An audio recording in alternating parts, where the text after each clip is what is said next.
You're standing in Berea, Ohio. It's late July, and training camp is in full swing. Sweat clings to helmets, cleats dig into the turf, and every rep feels like a referendum on the future. That's especially true at the quarterback position, where 4 names rotate under center. But only one name is lighting up the sideline chatter, grabbing veteran attention and forcing the front office into sleepless nights: Shedeur Sanders. If you're into the real story and all the messy twists they don't show on highlight reels, go ahead and subscribe. And if you're sticking around to see how this Browns QB chaos plays out, you should definitely be subscribed. And according to Riddick, that attention isn't sitting well with Browns management. Riddick didn't mince words. In a recent media segment, the former NFL exec and analyst made one thing painfully clear. The Cleveland Browns are afraid, not of failure, not of another rebuild. No, they're afraid of being wrong. Specifically, they're afraid that Shedeur Sanders, a 5th-round pick, might expose their flawed draft philosophy by outperforming Dillon Gabriel, their more highly touted 3rd-round selection. And if that happens, it's not just about who starts. It's about who has an answer for it. Riddick called it exactly as fans and players are starting to see it. Shedeur is outplaying expectations by a mile. His camp numbers are consistent. His leadership is emerging, and his understanding of the offense is sharper than most anticipated for a rookie drafted outside the top 100.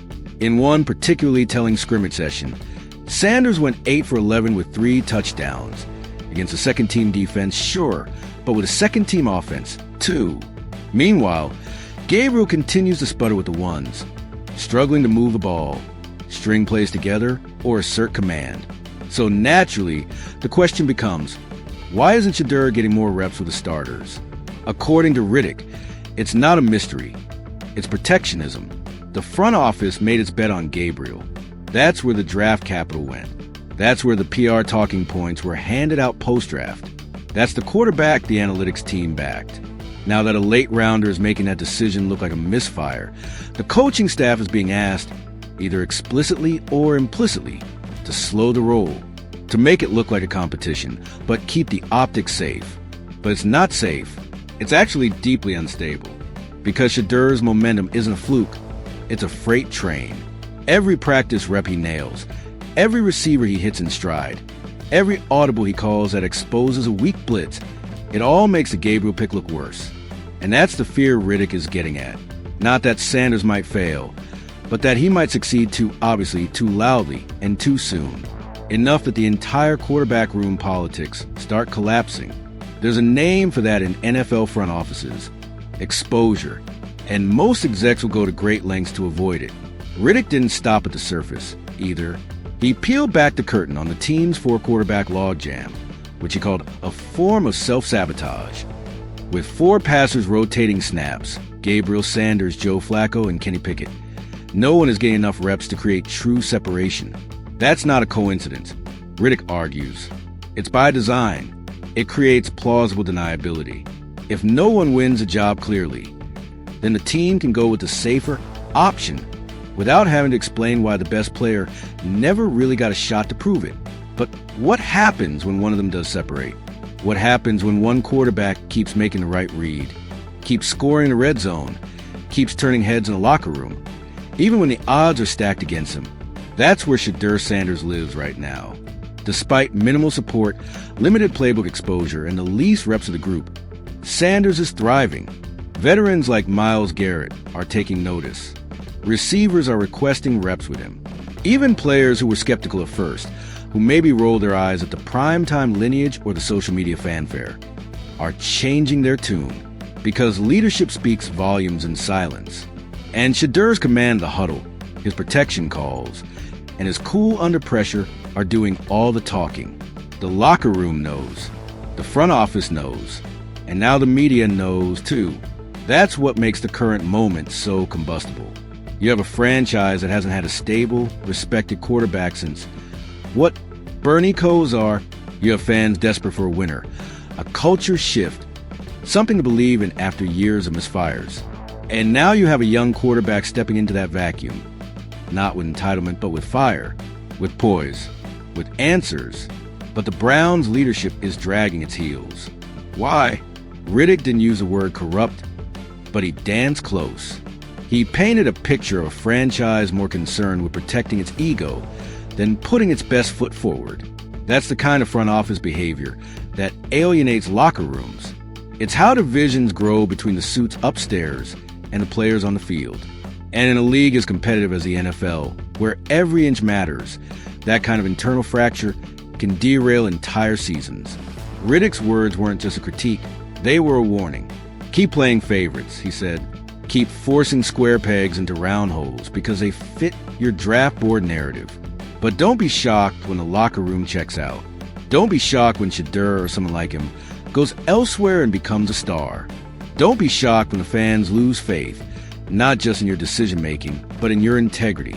Because that's the ultimate cost of this kind of self-sabotage. It's not just about the quarterback room. It's about trust.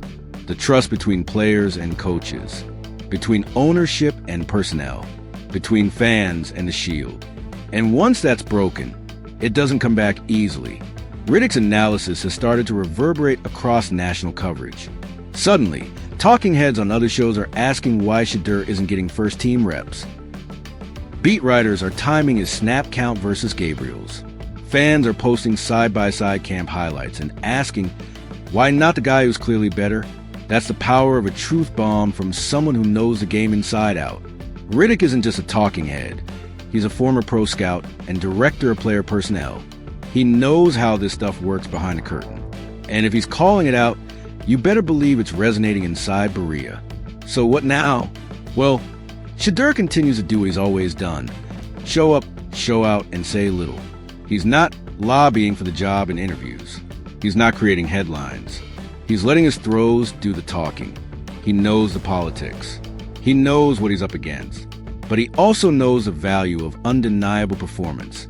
Eventually, it gets too loud to ignore. The Browns face a critical decision in the next few weeks.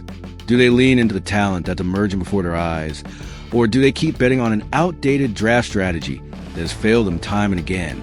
Do they give the locker room the leader it's organically gravitating toward, or do they show the less inspiring option down everyone's throat to save face?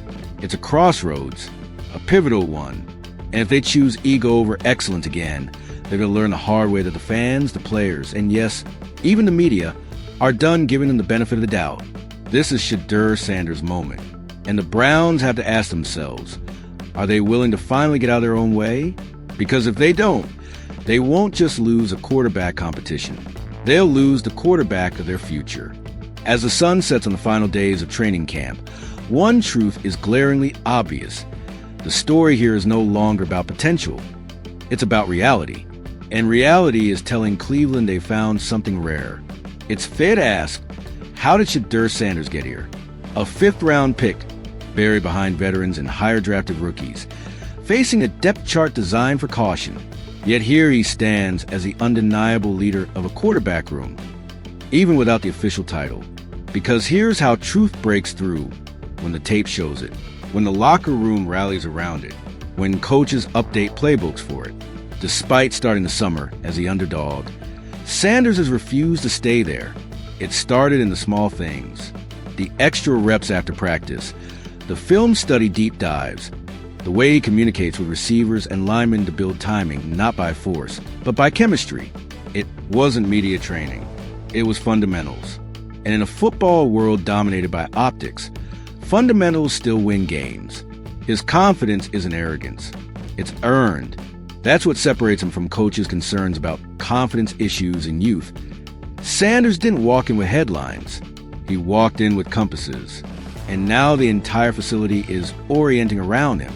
There were days we got glimpses, throws into tight coverage that froze defensive backs, audibles called at the line that adjusted protections on the fly, a perfect 2-minute drill in slick conditions.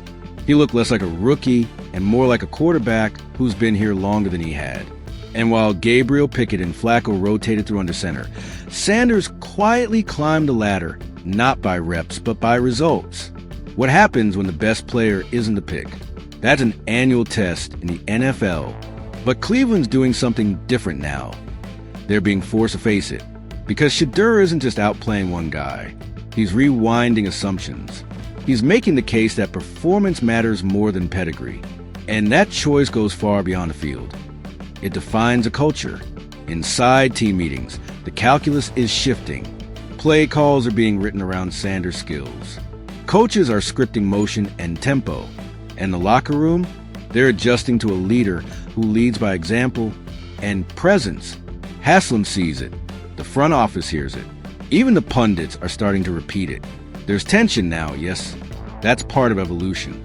The airing of hidden insecurities. The interface of ego and truth. Throwaways like, what about development timelines feel hollow when held up to Sanders' consistency. And the longer they delay acknowledging it, the more obvious it becomes. You can't paper over talent. You can't box it in. And at some point, delaying the inevitable isn't protecting ego. It's eroding relevance. That's what makes this standoff so crucial. Because while Shedeur